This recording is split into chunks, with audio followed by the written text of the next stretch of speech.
உதயநிதி ஸ்டாலின் கைதுக்கு திமுக துணை பொதுச் செயலாளர் கனிமொழி கண்டனம் தெரிவித்திருக்கிறார். இது பற்றிய விவரங்களோடு ரமேஷ் இணைந்திருக்கிறார். ரமேஷ், ஓட்டியோ. எதிர்க்கட்சித் தலைவர் உதயநிதி ஸ்டாலின் கைதுக்கு திமுக துணை பொதுச் செயலாளரும் எம்பியுமான கனிமொழி கண்டன செய்தி ஒன்றை வெளியிட்டிருக்கிறார்.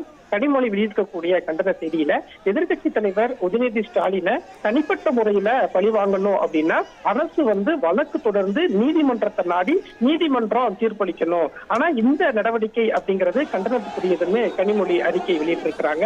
எதிர்க்கட்சியா இருக்கும் திமுகவை எதிர்கொள்ள துணிச்சல் இல்லாம இப்படியான அடக்குமுறையில தாவேக்கா அரசு ஈடுபடுவது சட்டத்துக்கு புறம்பானது என்ற ஒரு செய்தியை கனிமொழி சொல்லியிருக்கிறாங்க. அதே மாதிரி நாளைய தினம் சட்டமன்றம் கூட இருக்கிறது.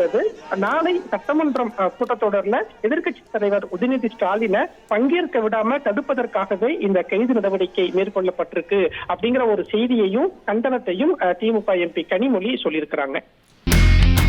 இனி செல்லும் இடமெல்லாம் செய்தி. தந்தி டிவியின் வாட்ஸ்அப் சேனலை ஃபாலோ பண்ணினா செல்ல இருக்கும் இடமெல்லாம் செய்தி. இதோ QR கோட் இப்பவே ஸ்கேன் பண்ணுங்க, ஃபாலோ பண்ணுங்க.